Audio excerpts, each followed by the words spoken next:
How can renderings help your business regarding sales? This is what we're going to discuss in today's video. My name is Katarina, I'm a garden designer, and I see you next. So welcome to another Garden Design Tools video. This video we're going to discuss how can renderings change your business regarding sales, not only furniture but things like sheds. That's what we're going to see today.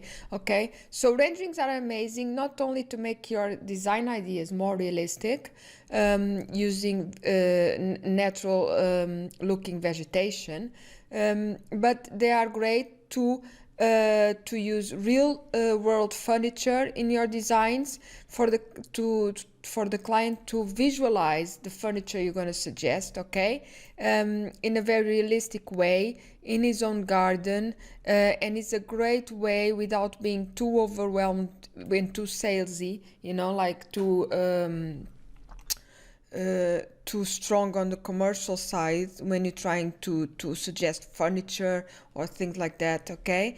But it's a great way of, when you're showing your client your design ideas, start showing them with furniture that you might suggest or very similar to the ones you're going to suggest after a bit further down the project phase, okay? So today we're going to see how can you use, for example, today's Backyard Escape Studios is a Canadian company, and they do a really cool thing is that they have their own sheds and small garden houses in 3D models in SketchUp Warehouse. So this is a great way, and you have this with furniture, brand furniture as well. Some brands do this as well. If not, in their own website, you can ask the 3D models, okay?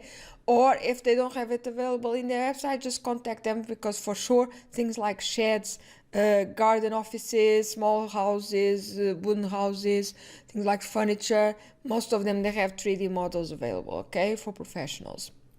But this is a great way to imagine that you would go and suggest this shed to your client. For example, we're going with the eco shed today. That's what we're gonna add to our model.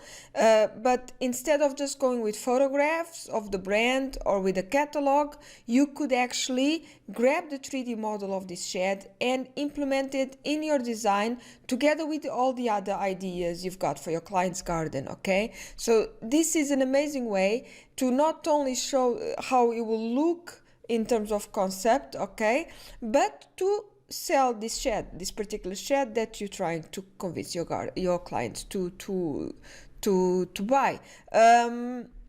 So this is not being too pushy, I think, and you know, you can't just pile on your garden and you're not going to see plants and just stuff with furniture and sheds and things you want to sell.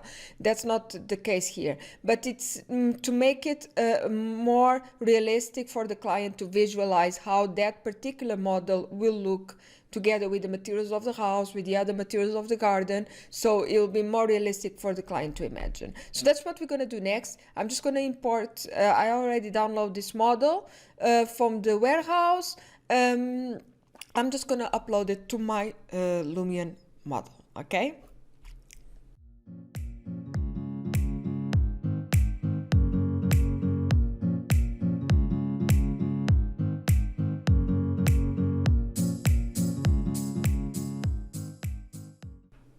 So we've got our eco shed in our model right now. So this, you can take advantage of Lumion for you as a designer as well, just to make sure that, of course, I will not, in real life, I will not suggest this shed for this place, because we have a pathway here, and this is a bit I don't like the way this path works around here, but this is a great way for you as a designer to start seeing, because all the other measurements in the model are as real in the real world, okay? So you can see proportions and you can see if it works or not. Just make sure that the models of the brands, and they normally are, of course, always to the scale, okay? And make sure that the materials are as realistic as possible, okay? So this is the materials that came with the brand, okay, with the model. So make sure that you know the brand and you know the materials they use.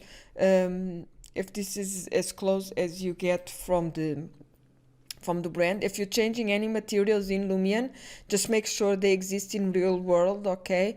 Don't go add something that you're not sure exists or that is not gonna be realistic after, okay? I'm just gonna do some here because it has a green roof kind of thing going on, but that's too much. Okay, I'm just gonna suggest some grass. I'm just gonna go with the editor because this is getting really heavy.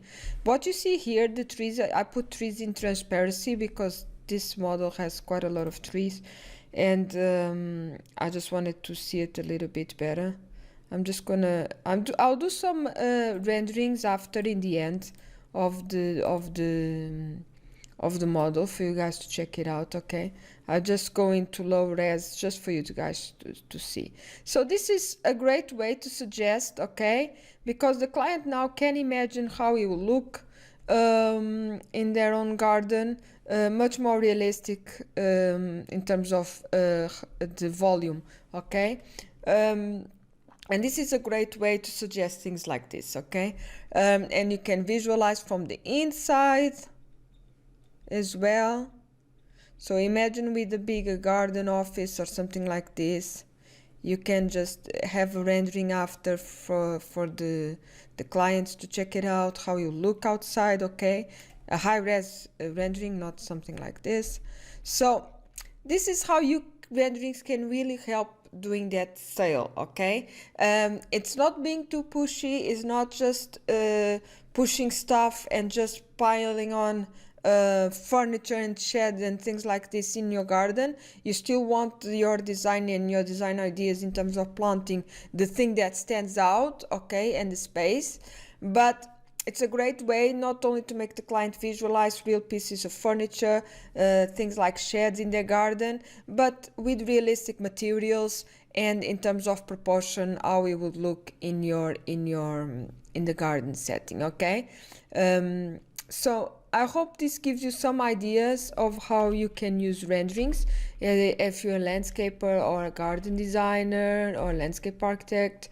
This is a great time to improve in your modeling skills. Just think outside the box. I know there's a lot of stress going on and a lot of people under pressure. Everyone is around the world. So this is a great way to maybe think, now that you have a bit of time, how can you maybe getting into modeling, 3D modeling in SketchUp and after in Twinmotion or Lumion, a program like that.